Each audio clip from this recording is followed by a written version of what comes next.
रसमलाई खाना हम सभी को बेहद पसंद होता है, लेकिन अधिकतर लोगों को बनाते नहीं बनती और बनाना आता भी है तो बड़ा झंझट होता है। तो आज मैं आपके लिए मिनटों में बनने वाली रसमलाई की रेसिपी लेकर के आई हूँ। तो सबसे पहले तो इस रसमलाई को आप देखिए कितनी सॉफ्ट और जूसी बनी है। यकीन माने दोस्तों, हमने इसे सिर्फ 1 गिलास दूध से बनाया है। बहुत ही इजी एंड क्विक रेसिपी है, आपको बेहद पसंद आएगी। तो चलिए शुरू करते हैं।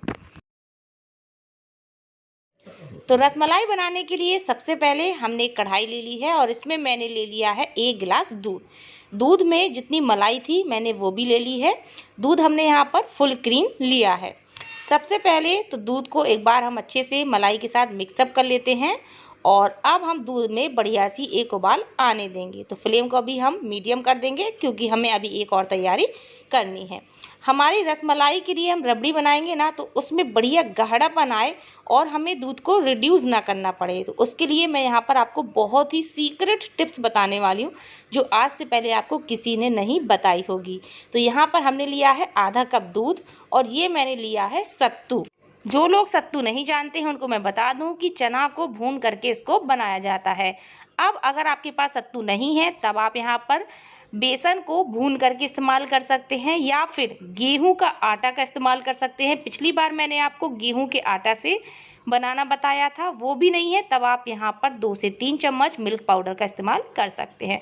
सत्तू को हमने दूध में अच्छे से घोल लिया है और एकदम पतला सा घोल बना करके तैयार कर लिया। अब आपके दिमाग में आ रहा होगा सत्तू या बेसन से कैसा टेस्ट आएगा। तो फ्रेंड्स, मैं आपको बता दूं कि बहुत ही बढ़िया टेस्ट आता है। आपको बिल्कुल भी मालूम नहीं चलेगा कि हमने रसमलाई की रबड़ी में सत्तू या बेसन का इस्तेमाल किया है। पिछली बार मैंने जब गेहूं का आटा मिलाया था ना, तो बहुत अच्छी रसमलाई की रबड़ी बनी थी। आप लोगों ने बहुत बनाई, मुझे कमेंट में बताई भी थी। तो चलिए, घोल रेडी है। यहाँ पर दूध में बढ़िया सी उबाल भी आ गई है। तो अब हम गैस की फ्लेम को बिल्कुल लो कर देते हैं और एक बार दूध को अच्छे से मिक्सअप कर लेते हैं। अब हम दूध में डालेंगे चीनी। तो चीनी आपको अपने टेस्ट के अकॉर्डिंग डालना है। तो यहाँ पर मैंने लगभग आधा कप चीनी डाल दी है। तो चीनी को भी हम बढ़िया से डिज़ोल्व होने तक अच्छे से मिक्स करेंगे। अब चूंकि हम रसमलाई के लिए रबड़ी बना रहे हैं ना, तो इसमें हम थोड़े से रिच फ्लेवर के लिए ड्राई फ्रूट्स डालेंगे। तो यहाँ पर मैंने बादाम, काजू और पिस्ता ले लिए हैं, तो इनको हम डाल देते हैं। साथ ही मैंने यहाँ पर ली है थोड़ी सी चिरौंजी। चिरौंजी भी ड्राई फ्रूट्स ही होता है। अगर कुछ भी नहीं है, चिरौंजी है, तो ओनली चिरौंजी डाल दीजिएगा। अधिकतर रसमलाई में डली रहती है। और यहाँ पर हम बिल्कुल 2 चुटकी डालेंगे हल्दी। आप लोग सोच रहे होंगे, रक्षा रबड़ी में हल्दी कौन डालता है? फ्रेंड्स, बिल्कुल डालते हैं। मेरी बात ध्यान से सुनिएगा। अगर आपके पास केसर है, कोई बात नहीं, आप केसर डाल सकते हैं, लेकिन हल्दी डालने के कुछ कारण थे। पहला कारण तो ये था कि सभी के पास केसर नहीं होता है, केसर बहुत महंगा होता है। दूसरा कारण ये था कि जो हलवाई लोग होते हैं ना, वो आपको मिठाइयों में आपको लगता होगा कि केसर डालते हैं, लेकिन वो केसर बिल्कुल नहीं डालते हैं। कलर के लिए हल्दी या फूड कलर का इस्तेमाल करते हैं। केवल गार्निशिंग के लिए वो लोग केसर का इस्तेमाल करते हैं। तो इसलिए आप इस भ्रम में बिल्कुल ना रहें। और अगला जो आप सोच रहे होंगे कि हल्दी का टेस्ट आएगा, बिल्कुल भी टेस्ट नहीं आने वाला। अच्छे से पक जाती है हल्दी तो टेस्ट नहीं आता है। और आजकल तो वैसे भी हल्दी बहुत फायदेमंद है। कोरोना वायरस की वजह से सभी लोग सजेशन देते हैं कि हल्दी का सेवन करना चाहिए। तो बस हल्दी को भी हमने मिक्स कर लिया है। अब जो हमारा सत्तू वाला घोल था, इसको भी हम डाल देते हैं और मीडियम फ्लेम पर हम अच्छे से सभी को मिक्स करते हुए दूध को चलाएंगे। तो सत्तू भी अच्छे से मिक्स हो गया है। अब बारी आती है हमें दूध को पकाने की। तो हमें सिर्फ 2 से 2.5 मिनट तक मीडियम फ्लेम पर दूध को अच्छे से पकने देना है, ताकि हमने जो इसमें हल्दी मिलाई थी, जो सत्तू मिलाया था, सभी चीज़ें अच्छे से पक जाएं। यहाँ पर हमें दूध को फालतू का रिड्यूस करने की ज़रूरत नहीं पड़ी, क्योंकि हमने इसमें सत्तू मिला दिया था, जिसकी वजह से दूध में बहुत बढ़िया थिकनेस आ जाएगी। तो हमारी गैस भी बर्बाद नहीं होगी, दूध की क्वांटिटी भी कम नहीं होगी। तो चलिए, दूध को हम अच्छे से 2-2.5 मिनट के लिए पका लेते हैं। फ्रेंड्स, आज मैं जो रसमलाई बना रही हूँ ना, ये मेरी बहुत फेवरेट है। मैं समझ लीजिए कि महीने 2 महीने में तो एक बार पक्का ये रसमलाई बना ही लेती हूँ। वीडियो भी आपको कई बार शेयर कर चुकी हूँ। तो आप देख सकते हैं दूध काफ़ी अच्छे से उबल चुका है, सभी चीज़ें अच्छे से पक चुकी हैं। तो साइड से भी हम दूध को अलग कर लेंगे, क्योंकि गाढ़ा होने की वजह से ये साइड में भी लग गया है।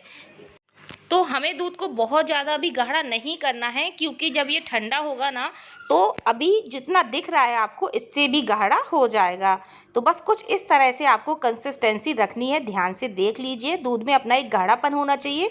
तो चलिए अब हम गैस को बंद कर देते हैं और इस दूध को हम अलग एक बोल में निकाल लेंगे और इस बोल को हम घंटे 1.5 घंटे के लिए फ्रिज में रख देंगे ताकि एकदम ठंडी हो जाए। तो रसमलाई के लिए दूध बन करके तैयार है। तो चलिए अब हम अपनी झटपट वाली ढेर सारी रसमलाई बना करके तैयार करेंगे। यहाँ पर मैंने ले ली है 8 ब्रेड। ब्रेड आपको वाइट वाली लेनी है और बिल्कुल ताज़ी लेनी है, इस चीज़ का ध्यान रखिएगा। अब हम क्या करेंगे, एक एक ब्रेड को उठा करके नीचे रखेंगे और एक बेलन की हेल्प से हल्का सा बेलन को चला देंगे। इससे क्या होगा, ब्रेड हल्की सी फ्लैट हो जाएगी और जब हम इसकी रसमलाई बनाएंगे तो टूटेगी नहीं। अब मैंने यहाँ पर बॉटल का ढक्कन ले लिया है। आपके पास कोई भी धार वाला ढक्कन हो या कटर रखा हो गोल शेप में, तो उससे आप इनको ब्रेड को कट कर सकते हैं। साइज आप अपने हिसाब से छोटा बड़ा रख सकते हैं। तो मैं आज रसमलाई का साइज बहुत ज़्यादा बड़ा नहीं रखने वाली, मीडियम ही रखूंगी। तो इस तरह से हम ब्रेड के सर्कल कट कर लेंगे। तो बहुत ही आसानी से हो जाते हैं। एक ब्रेड में हमारे 4 सर्कल कट हुए हैं, यानी कि एक ब्रेड से हमारी 2 रसमलाई बन करके तैयार होंगी। और ये जो ब्रेड बची है ना, इसको फेंकिएगा मत। इससे आप केक बना सकते हैं, ब्रेड पोहा बना सकते हैं, ब्रेड के अप्पम बना सकते हैं। सारी रेसिपी मेरी चैनल पर आपको मिल जाएंगी, तो आप देख लीजिएगा। तो इसी तरह से हम सारे सर्कल कट कर लेंगे। तो बड़ा ही आसान है, ब्रेड को रखना है, थोड़ा सा बेलन चलाना है और बस सर्कल कट कर लेने हैं। तो लीजिए, इस तरह से हमने सारी ब्रेड के सर्कल बना करके तैयार कर लिए हैं और आप देख सकते हैं 8 ब्रेड से हमारी ढेर सारे सर्कल बन करके तैयार हो गए हैं। अब हमने यहाँ पर थोड़ा सा दूध ले लिया है और यहाँ पर बारीक कटे हुए ड्राई फ्रूट्स ले लिए हैं। वैसे तो रसमलाई में ड्राई फ्रूट्स लगाना पूरी तरह से ऑप्शनल है, लेकिन फिलहाल मैं लगा रही हूँ, आप लगाना चाहते हैं तो लगा सकते हैं।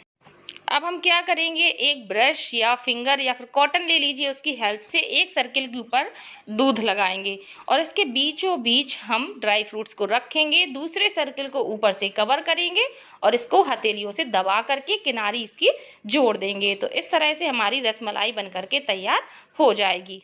तो देखने में आपको कुछ ये इडली के जैसी नजर आ रही होगी, उसी के जैसा शेप लिए है। तो इसको हम अलग रख देते हैं। इसी तरह से मैं आपको झटपट से एक और बना करके दिखाती हूँ।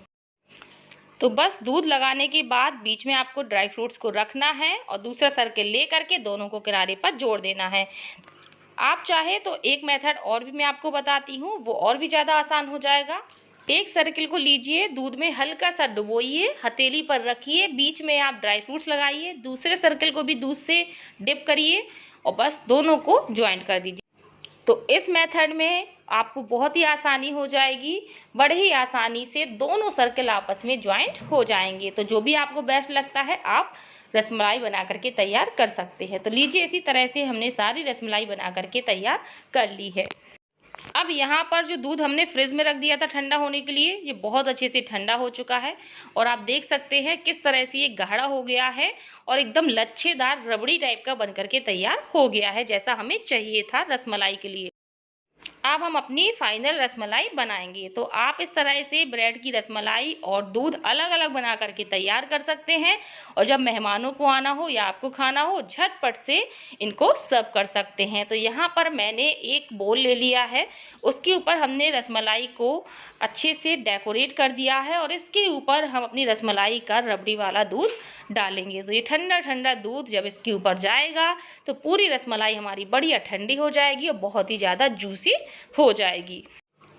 तो कुछ रसमलाई मैंने अलग प्लेट में निकाल ली है, तो इसके ऊपर भी हम अपना ठंडा ठंडा रबड़ी वाला दूध डालेंगे।